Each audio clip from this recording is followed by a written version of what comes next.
Hello, hello. Hello, everyone. Hello, Gilles. Hello, everyone. Good to see you all joining this the webinar. Ben, Joanna, nice to meet you. Hello. So, as usual, we're going to give a couple of minutes for everyone to come in.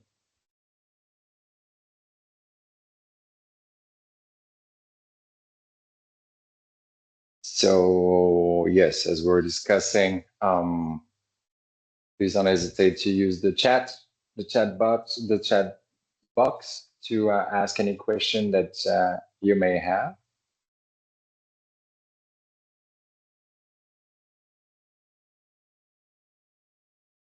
On the participant side, you can hear us well, video, audio, all good? Awesome. Thank you, Gilles, for putting the video. Yes, Joanna, all good, at least on my side.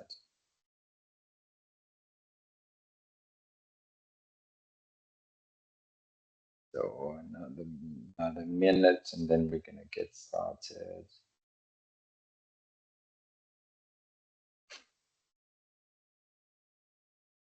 Good evening, good evening.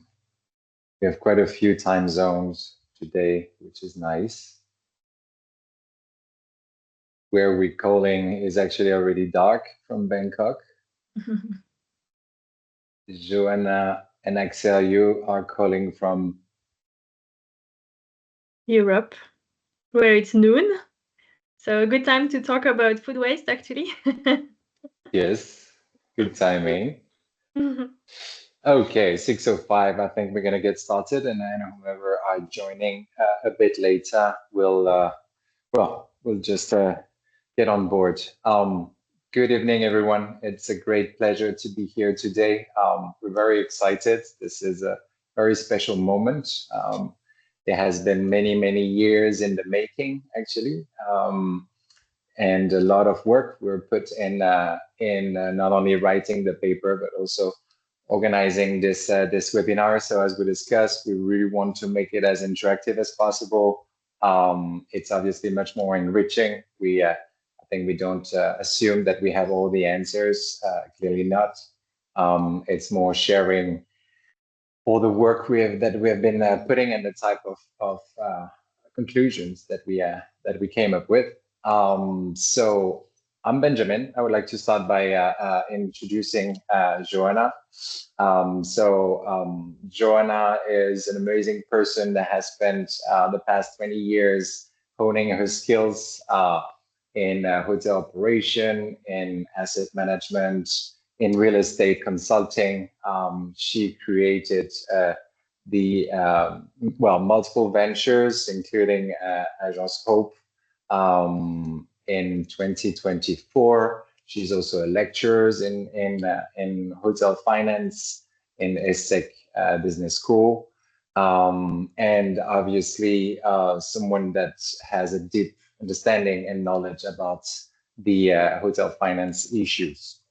And I'm very excited, Joanna, that we finally met a year and a half ago in person. And this is basically today is the outcome of all those discussions. And thank you very much for everything you have been doing in the context of our collaboration. Hello everyone. Hello Benjamin. Thank you for this introduction. I must say I came probably 15 years after you when it comes to tackling the issue of food waste and sustainability in the hospitality industry.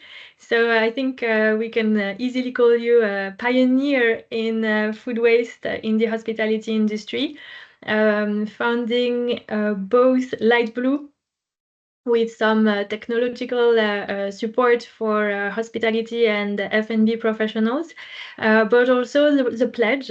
And I have to admit, I kind of fell in love with the pledge as soon as I heard about you, because I truly believe in the power of certifications, especially when they are so action driven and when they can actually drive change in a very practical way. And this is what I discovered working with you during this last year and a half. It was a great honor actually to start working with you because we had been in touch for a while, and I was always very impressed in the content you were able to share with hospitality management students. You've been an inspiration to them. I know it because they always shared very positive feedback after your guest speaker sessions. And being here today is really a chance, and hopefully everybody in this meeting is going to live with new insights and inspirations on how to really start implementing things beyond the opinion or the value around fighting food waste, but really driving action. So thank you, Benjamin, you. for your work in the hospitality industry with regards to fighting food waste and making the whole industry more sustainable. The bar is high now. Expectations from the audience will be like right there. Thank you very much.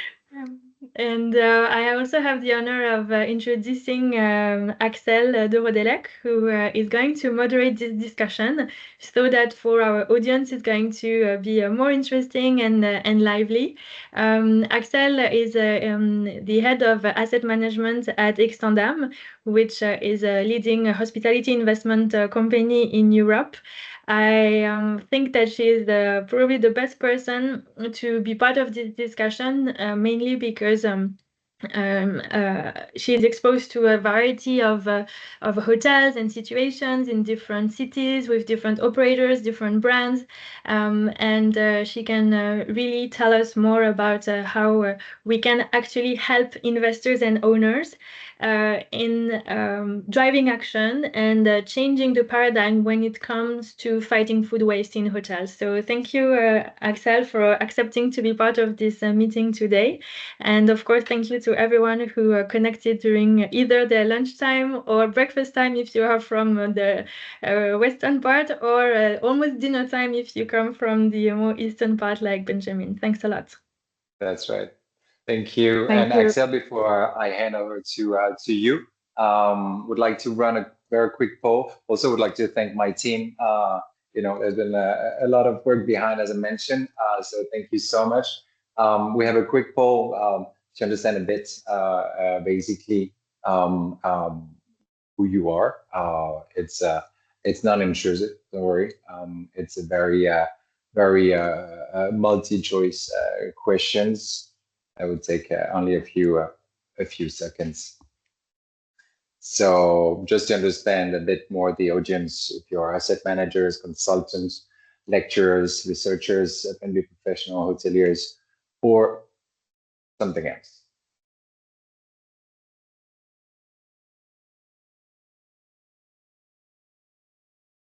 So once we have the results, okay, it's coming up. Management, so consultant, mainly. Service,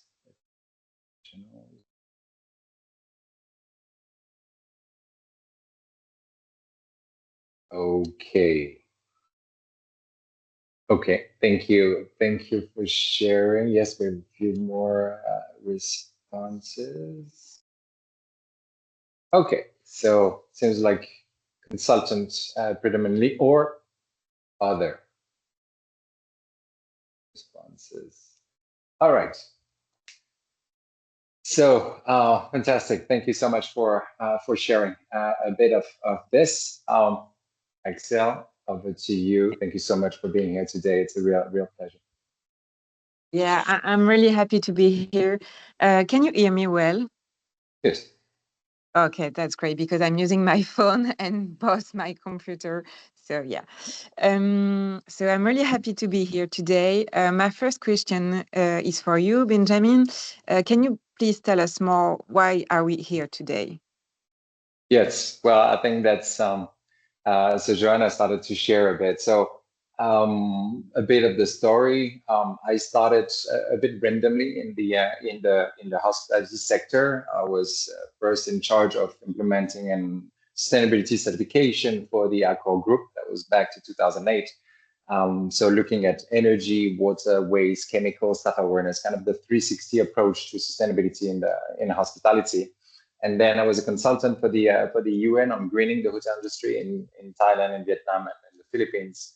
And then started to realize that actually there was not really any attention given to the topic of food waste. So I started to, when I was doing walkthroughs and audits of hotels and looking at waste in particular, I saw that lots of the waste generated by the hotels was actually food waste. So that's how I started to tick on this topic. I asked questions because I'm not initially a trained chef.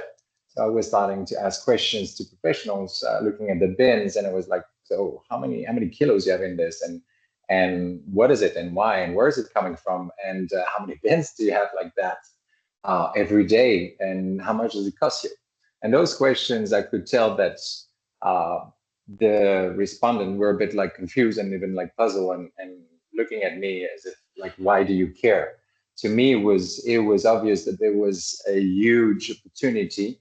I had no clue that I would spend the next 13 years actually dealing with this topic, which was trying to first understand how severe is the food waste situation in the hospitality sector, and then started with one hotel. I convinced one first hotel general manager to let me try a methodology. Was alone with the back of house, putting some recording points, and fast forwarding 10, 15, 20, 12 years later, 13 years actually today, we expanded a lot.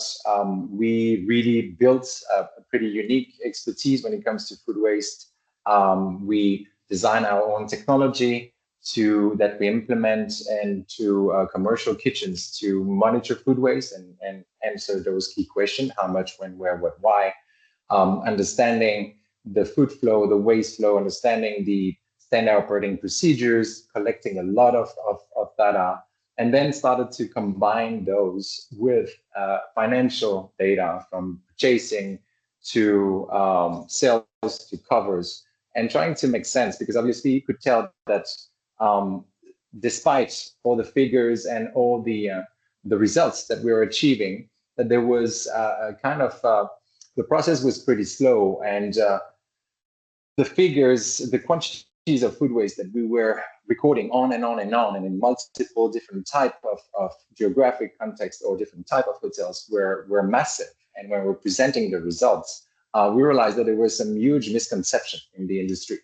From misconception, the first one was, I would say, related to the fact that most of the hotels do not have comprehensive food waste management systems. So they would focus, for instance, only on the all-day dining, when they should also be looking, for instance, at the production kitchen. If they have multiple outlets, they should be also looking at, let's say, the canteen, the executive lounge, or their side restaurants, in order to have a full understanding. So we saw that there was this perception gap that resulted in hotels underestimating the volume of food wasted by a factor of 3 to 5. Then we realized also that most hoteliers were thinking that, oh, food waste is about the buffet. And either they were saying, oh, I don't have a buffet, so I don't have food waste, or we are controlling the buffet well, it's okay, we don't have an issue. But what we saw by collecting and throughout the years about 1.2 million food waste data entry points, we saw that buffet waste was only actually 10 to 15% of all food waste for hotels that have 2 or 3 outlets. So we are tracking 4 different types of food waste to understand when it's happening, from spoilage, preparation, buffet waste, and plate waste. So buffet is only one of the category, and it's actually a relatively small portion. It's the visible part of the iceberg. Then we realize also, and that's directly what we're tackling here in this white paper, that mainly the financial indicators used by the industry, in particular by the operations, were limited to food cost percentage. And starting to dig, we realized that there are many ways to tweak the food cost percentage a certain way. And so realizing that it was an incomplete indicator and that we needed to look at other other factors, typically the volumes in kilos as well, the covers to be more specific, and start playing around with those three typically. So not only food cost percentage, but also cost per cover, as well as total quantity of food purchased divided by cover, so to see what volume is actually bought for each cover sold. Yes, and ultimately, once we were combining all the food waste data for I would say, large hotel groups with the financial data, and we started to look at the cost of food waste and comparing that cost of food waste to the revenue, the food revenue, we saw that it was between 6 to 14%. So a rough estimate is that 4 to 5 star hotels would waste an equivalent of 10% of their food revenue. And then still trying to make sense of it. And then I met Joanna, and I was like, oh, Joanna, with you, explain to me, why is the industry, why are the hoteliers not actually jumping on it? Because we're talking about several $100,000 up to, for the large hotel we work with, was going beyond $1 million a year worth of food being wasted. Like, how come you do not focus on this urgently? And that's by talking with Joanna and realizing that there was a different side of the story. And basically that's what we have been explaining in this white paper. And that was this aha moment. And I'm so happy that that Joanna, you helped me figuring out that, well, first issue is that the managers are not necessarily the one paying the bill. And because of the reason that I mentioned, there is a lack of understanding about the severity of the cost of food waste, and a lack of understanding of the need to invest into solutions to tackle that issue and actually gain the benefit.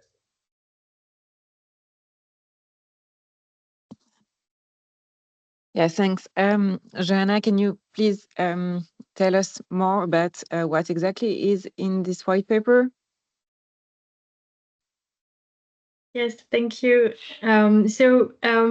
Just to add one thing about why we're here today, I think the discussion around food waste was for a long time not really involving the right stakeholders. And that's one of the things we tried to show in the white paper with the figure that was not so easy to draw, even though it was so clear in my head, which is that there is a real misalignment of interest currently when it comes to fighting food waste. And therefore, we keep talking about food waste to especially chefs or people working in F&B outlets, and not to the people who are actually paying the bill. And that's where, for me, there was a hole, a missing part. And we were really trying to create that space to actually have a discussion that would involve the asset managers and the investors who are paying the price. And this is actually why the structure of the paper is like this. It's of course at the beginning a reminder of the food waste situation today, so in terms of volume, so the food that we are actually wasting, but also in terms of value, i.e. the business the business impact of this food that keeps being wasted. Then the cause of the problem, the idea is to highlight a variety of causes, including the misconceptions that Ben just highlighted, combined with the current contracts that are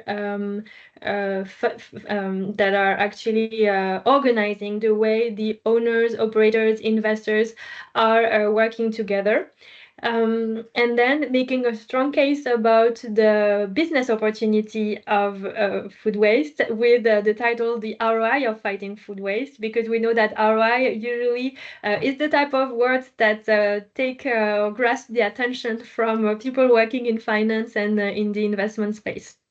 And then we wanted all of this to lead to very practical steps to be taken, which is why we have a 3-step process that can be followed, and we actually dig into each of these steps in the paper.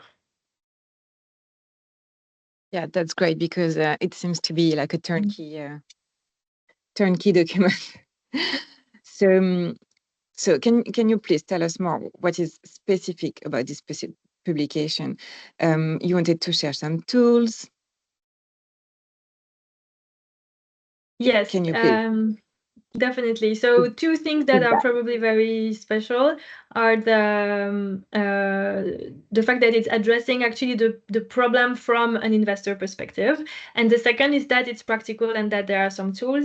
And just to make sure that everybody is going to be able to make a good use of the paper in the future, we wanted to share like right now during the webinar a couple of ways that you can actually use the tools that we put in this paper. Should I start with Well, maybe I was thinking maybe it would make sense if I start with mine, because I think it's the the approach that we are trying to adopt now. Because everything we've been sharing over the years to the hoteliers, most of the time the reaction was like, yeah, for them, but not for us. It was a bit like, yeah, they probably don't know what they're doing. We are much better.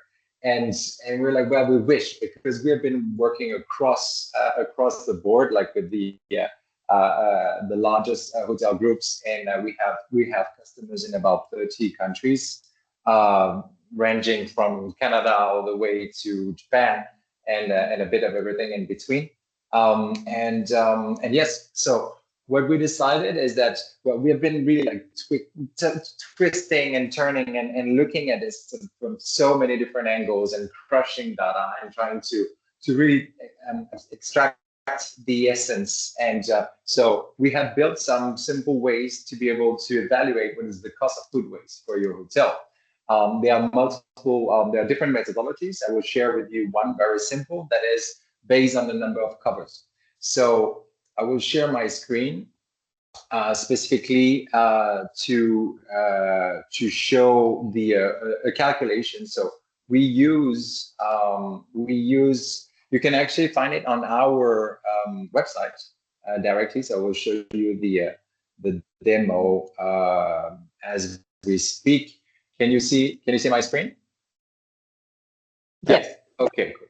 So it's based on the number of covers served per day. So we have this on the website lightblue.solutions. So let me share with you an example. So one example that we take typically is, so a hotel that serves an average of 500 covers that would have only one kitchen, and that is open, so you can play with it. That is open all year long, breakfast, lunch, dinner.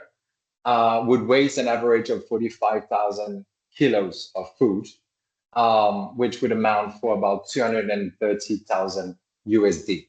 So this is the outcome of all the work that we've been doing. So to give you the shortcuts, we take the average of about 250 grams per cover that are multiplied by the number of covers that are sold. That is then multiplied by approximately $4 per kilo. So $4 per kilo is when you take a weighted average of 1 kilo of food. So we do the work with the finance team. They look at their purchasing. They would look at their mix of food purchase from meat, seafood, dairy, staple, fruits, etc., etc. Percentage they represent, the cost per kilo for each of them. We do a weighted average, and we have this cost per kilo on average of $4 per kilo.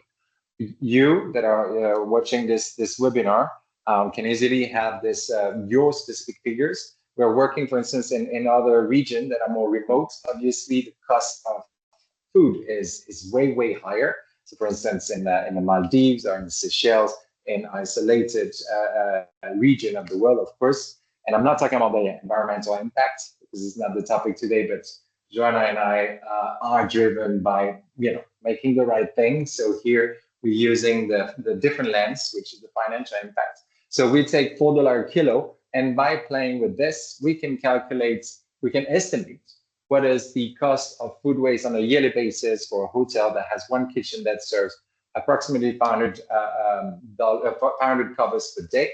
So would waste about 230,000 USD.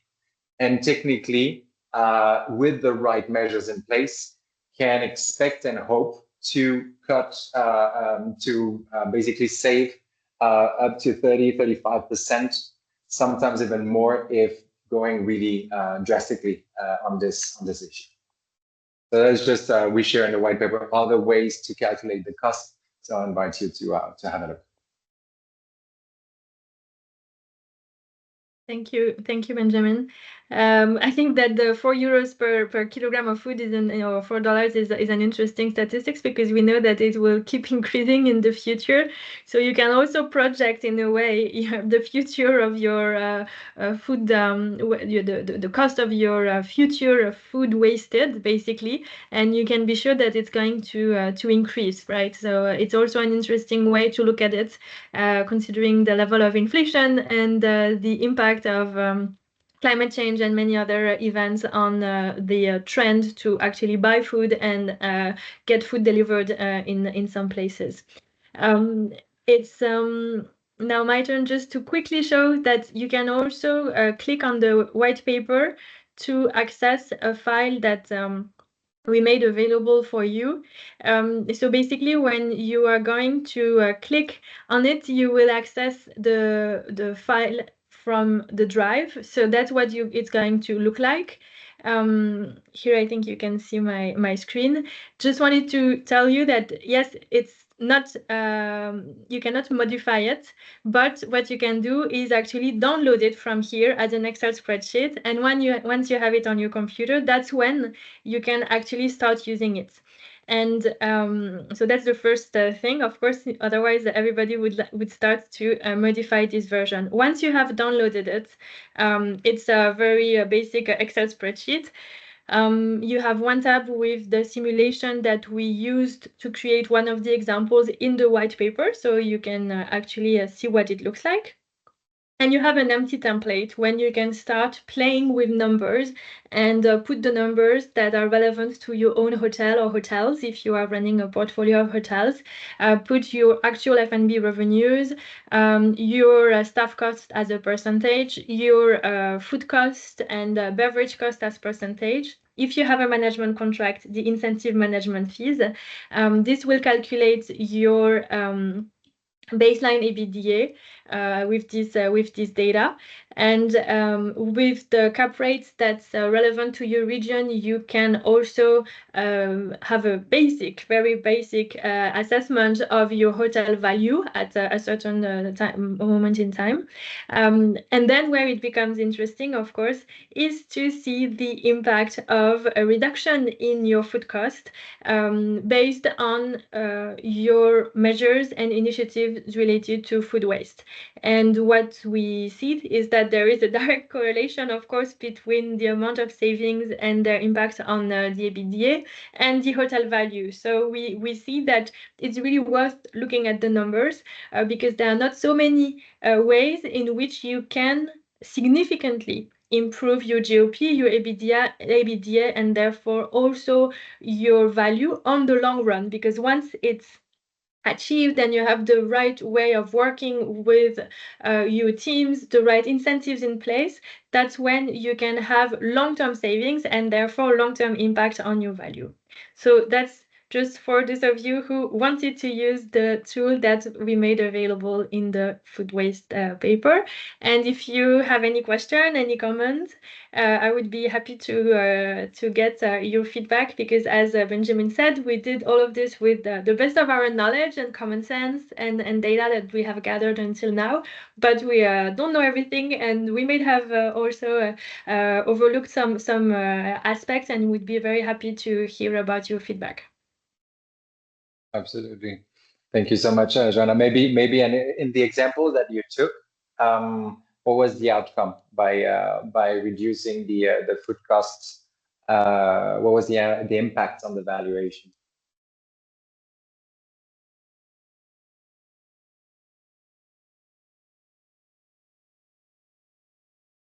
Oh, are you here? Benjamin, Yeah. we can hear you, but we cannot hear Joanna. Okay, cool. Well, John, hopefully we'll come back. Sorry for the glitch. It's like if she's frozen. Yeah. So I guess she will log out and log back in. She spent too much time in the freezer checking the stock of food. That's possible. Thank you, Shia, for helping me to keep track.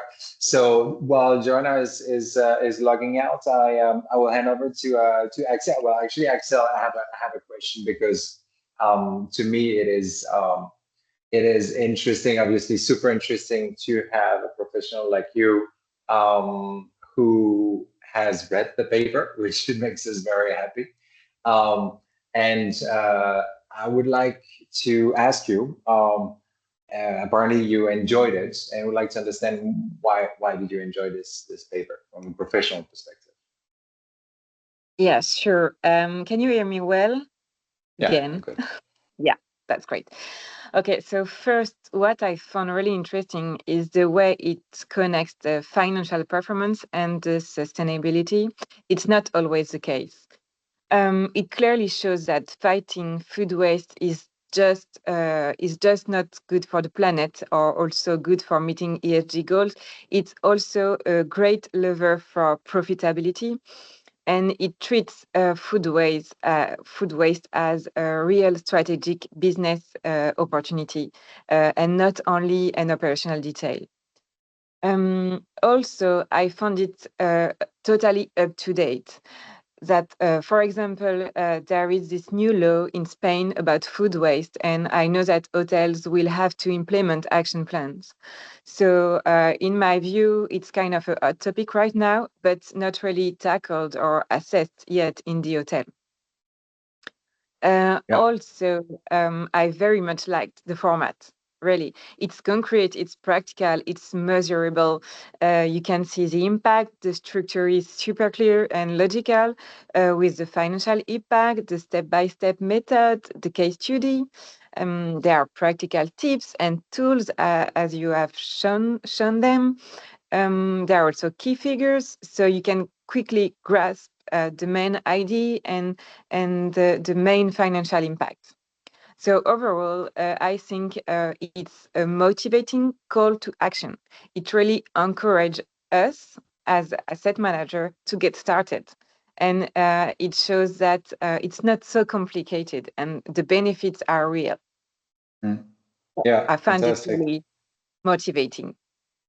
That's great. Thank you, Axel. That's music to my ears, because when I started on the topic of food waste, I knew, but I couldn't prove it. But I knew that there was obviously some massive financial opportunities behind, and the other reason was that, as I mentioned, starting initially from other issues, energy, water waste, chemicals, staff awareness, etc.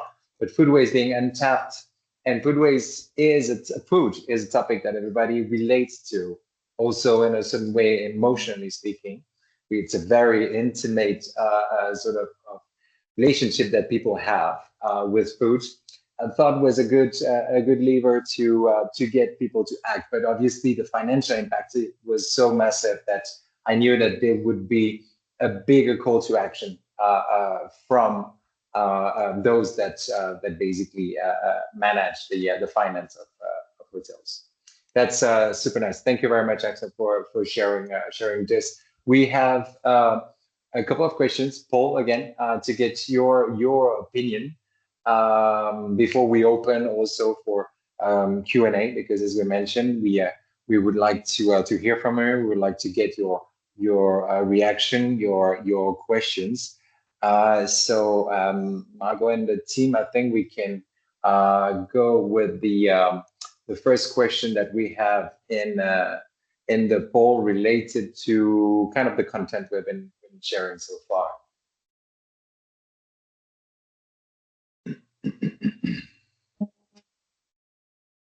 I hope that Joanna is back, by the way. Yeah, Joanna is back. Cool. Okay. So first question, very practical. Have you ever calculated the cost of food waste for your portfolio of hotel if you are an asset manager? for your hotel. So please just share with us, simple yes, no. We have only 3 questions, is for us to get a sense.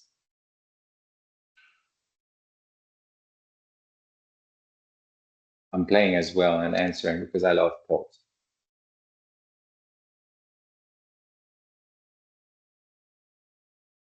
Okay, we have 12 responses, so 83% no, 17% yes.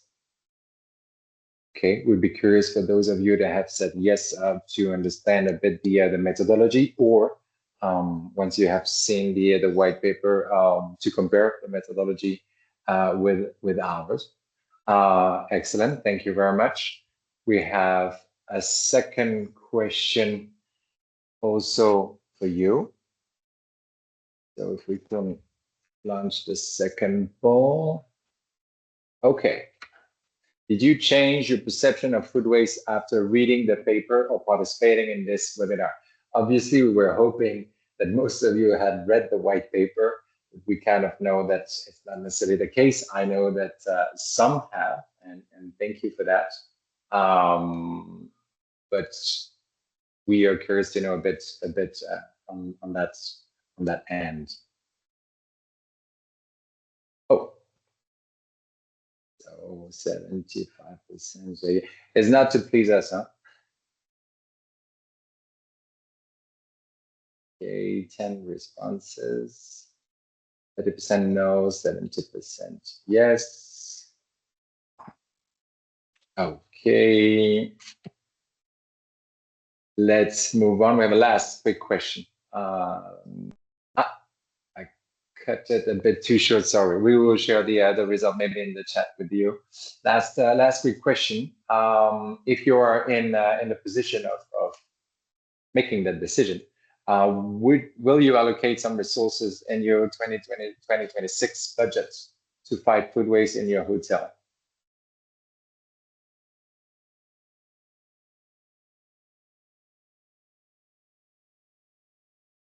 Me, I say yes.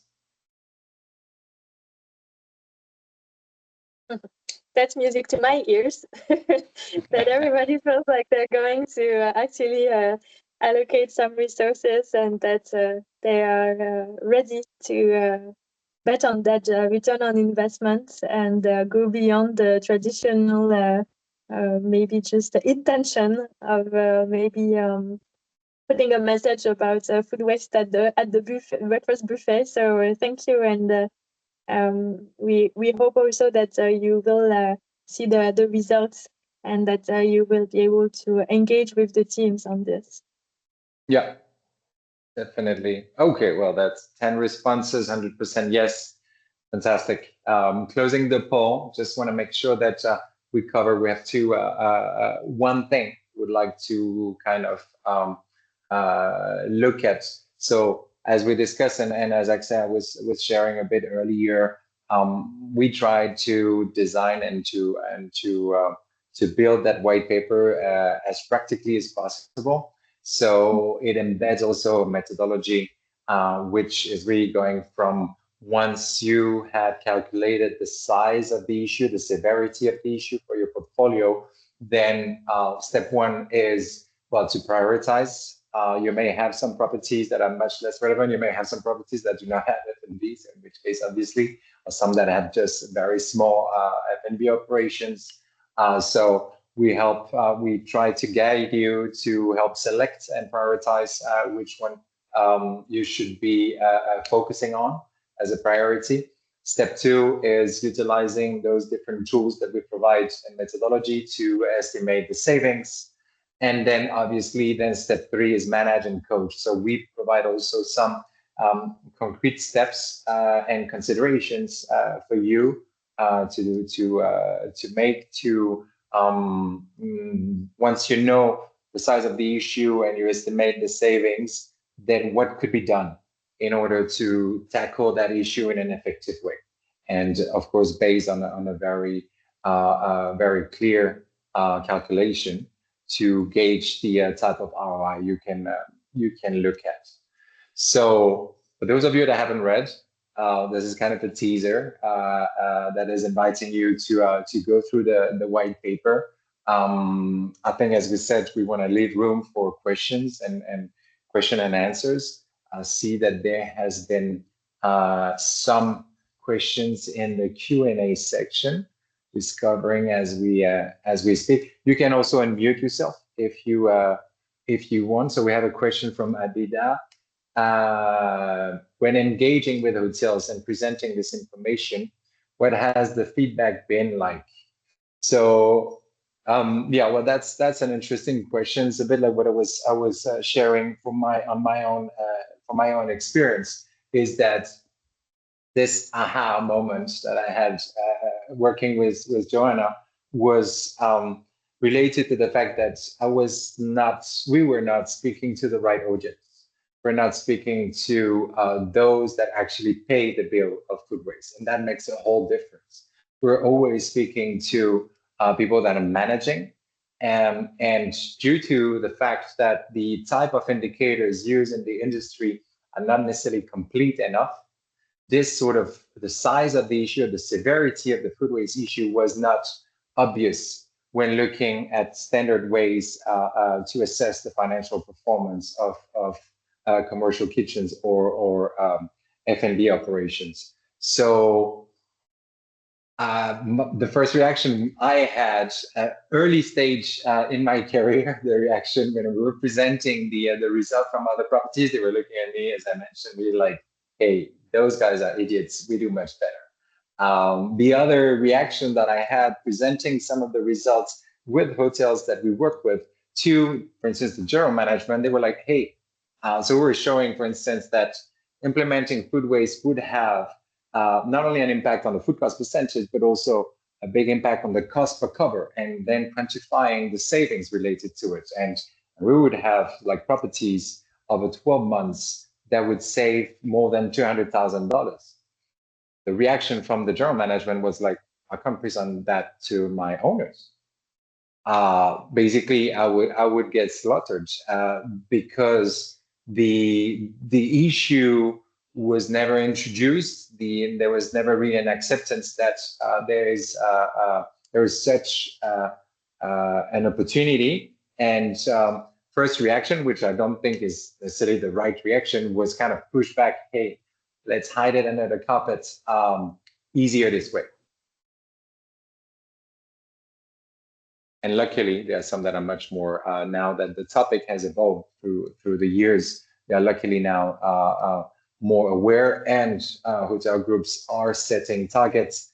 And this is also something that we discussed about what sort of change of incentives can the owners propose to the management teams so that they work hand in hand. Thank you, Abida, for the question. Any other question from the audience? Gilles, I know you read the paper and you're so nice to have kept your camera on. So I would love to pick on you if you don't mind. No if you have problem. any questions. No, I like the paper, and I think the logic you have put into it is very interesting, right? And I'm 100% what you say about going to operation and talking about food waste, and I'm sure you got exactly the type of reaction that you just explained. But yeah, but the problem is, you know, I have managed very large food and beverage operation for years, right? And it's so complex. Those operations are so complex, right? That what's interesting for me is I have left operation now for quite some time, and in my time, no one talks so much about food waste. So I suppose you got a point, and you put a spotlight on something that most probably for decades we didn't really look at in detail, and we were not able to evaluate. I think you're perfectly right on this one. Now the percentage, what it represents financially, I hear your logic. I look at your data. It makes sense. It sounds like a lot of money, right? For me, looking at it from an experience perspective, but why not? It's possible, right? That there is so much saving possible, right? It's an interesting approach. So what I have done, I've sent some questions to Minor head office to try to understand what is the company perception of it, right? And then when I get answer, I'll feed them back to you so you can see what Minor is doing, because Minor is very finance driven, right? It's an extremely finance driven company. So you have presented the case to them. I'd be very curious to see how they looked at it, and then if they bought it that way, and if they did, then technically there must be something happening somewhere, right? I don't know what it is because I'm in the education part, not in the operation anymore. But if they accepted what you presented, then something must be happening somewhere. I don't know what it is, and when I find it, I'll share it with you. Fantastic. Thank you It's very just much. like your view is very logical. It's a little bit simplistic when you put it into a very large operation. Right? I see. That I means see like your there your is point. so And many indeed, parameters. yes, Like you there know, is a lot. and in your white paper you say correctly, the food cost is just an indicator, right? It's like when you drive a car and you look and it tells you you're 60 kilometers per hour. That's fine, but it doesn't tell you if it's too fast, if it's too slow, right? It's just an indicator that you use, which is made of so many parameters, and what food cost, food waste is one of them, right? But isolating the impact on food waste on the food cost, for instance, would be almost impossible. It's not because you started food waste and your food costs go down by 2% at the end of the month that basically it is the food waste. It could be something else, right, which impacted the food cost. You could start food waste, do a great job, and your food cost could go up by 2% too, right? It's not the fault of the food waste. It's just like there is another component on the food cost which made that the food cost went up instead of going down. So Yes, the logic you're is completely there. right. I think the potential saving is there. Food waste is an issue which needs to be tackled. Now, how to measure it, it's a little bit more complicated than looking at the food cost. That's what I would say for people who are not in food and beverage. Food cost is one way to do it. I think, in my opinion, the only way to measure it really is by kilo, right? And understanding what is it, like how many kilo of what is going into the rubbish bin. Now we're talking about something we have identified as a percentage of the food cost is just like maybe it is. Yeah, it's a good point, and I think that's something we spend a lot of time discussing with Joanna, and of course something we with my team spent an awful amount of time. And we started like this. We started by measuring one by one, going into each bin, weighing, identifying, understanding why, how much, where, what is going to the bin, compiling those data. Shortcut again for those, and that's a bit like how we conclude the white paper is like, you don't want to go into having detailed food waste management system like the FIT technology, for instance, that many of our clients are using. It's fine. Start with one thing. You assign someone to be at the back of house the moment the truck is picking up your waste every single night, and start with a picture evaluation of the volume of food waste as separated from the other type of waste, and you're going to start having an idea. Then this is the ballpark figure. Then you can start slicing it. So from the evaluation of the cost, big picture, then going more into details. But to your point, completely agree. Food cost percentage is a bit what I was trying to say, and we couldn't elaborate on this in this white paper because otherwise, well, and maybe there would be an extension of it, is that it is too simplistic. You buy higher while maintaining your sales points, then your food costs go up. You change the quality of your ingredients and maintain the price of sales, then your food costs go down, but the quality is impacted, then the guest satisfaction. So we always take a very precautionist approach. And that's the first thing I say to reassure the chef. I'm like, I'm not a chef. I'm not going to tell you what to do. I'm going to give you information. We're going to give you a lot of information, point you to some direction, and you make the choice. You keep your food hygiene center and your brand standards in the way you define the way you can adjust your food offering, and then the rest is measurement, and we accompany you in the process. Yes, and I think your perspective, Jill, is very valuable, and thank you very much for taking the time to read the paper and to share it internally with Minor. One of the reasons why we currently have to talk about food cost is because it's the KPI that's available, and we actually have a box out at some point in the white paper where we talk about the limitation of the food cost as a KPI. For those who wants to dig into it, you can look at this box out around page 16 maybe, or something like this in the white paper. But I also want to say that one of the magic of talking with asset managers is that asset managers have whole kind of Excel spreadsheets calculating many things and trying to actually separate the different impacts of different initiatives. So when I was an asset manager, I was very often asked to explain variances or gaps between a budget and the reality. And I would say, okay, 20% is related to the activity, 20% is related to the ADR. And so I think that's what they know. And maybe one thing that we didn't write in the paper is that they really have, the asset manager, they have the skills and they have the tools to actually kind of analyze, like in depth and with maybe an 80% accuracy numbers, which actually when you look at them at first, you might be like, okay, and then what? Is this good? Is this bad? We don't know. Their job is usually to have complex spreadsheets to make sense out of them. And we should leverage these skills and these tools that they have and ask them for help when we are like, look, this is our F&B P&L. We tried this, and this, and yet our margin is still very low. Can you help us actually understand why?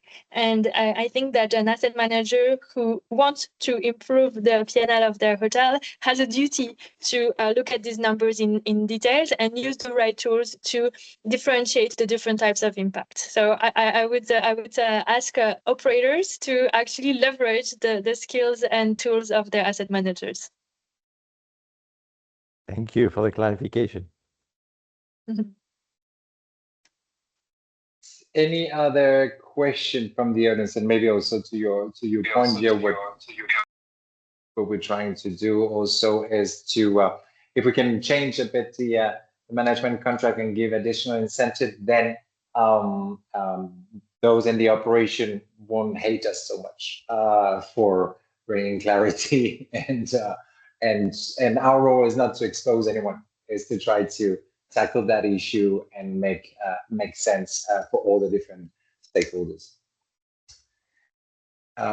Any other questions? I know that we had some other questions that were not necessarily shared during on the chat, but maybe if you, the live participants, if you have any question that you would like to ask, we have actually 5 minutes remaining.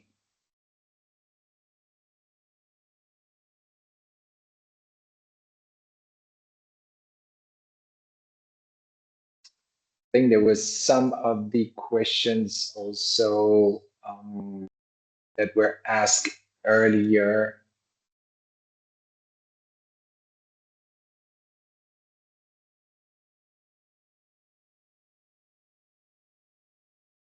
Some that we shared, yes, maybe, I don't know, Axel, from your side and based on the discussion that we had, if there is any other points, any points that you wish we were elaborating more on in the white paper? Just one thing, maybe, as an asset manager, myself, I think my role is doing the bridge between owners and operators. And what I find useful in this white paper is that it gives ideas on how we can align interests between operators and owners at the end. So, for example, the financial incentives, but also I found this document, and especially the Excel tools, basically turnkey, and I find it useful to convince operators, because there is a gap between operators and owners, and it's not always easy to address all the topics. And with this white paper, I find it useful for that. Mm-hmm. Yeah, good point. And it's maybe also interesting to bust a few myths around tackling food waste doesn't mean that you're going to have 5 more headcounts. Fighting food waste doesn't mean that you're going to have to fire people. I got that a lot at the beginning with my team when we're doing audits, and the guys in the kitchen would come and say, "Hey, I have a wife and two kids that I need to send to school." And I was like, Yeah. "Why are you telling me this?" It's because that reflects on the type of management that was more like into fear, instead of saying, "Okay, let's play transparent. Doesn't matter where we're starting from. What matters is knowing so that we can address it." And then indeed, if the asset managers and the owners are pushing in a positive way, then a lot of good things can happen. Exactly. Yes. Any other questions? I think there was a question for you, Joanna, that was being asked in the chat. That was kind of touched on already with the demo that you made. Yes, indeed. The file that we created and made available is really meant to clearly see the link between savings in the P&L and increased in value of the assets. And this can be used either by asset managers to immediately see this link, or it can also be used by operators to understand that this link is very direct. Savings means increase in value. So if your savings are high, the increase in value is going to be high as well.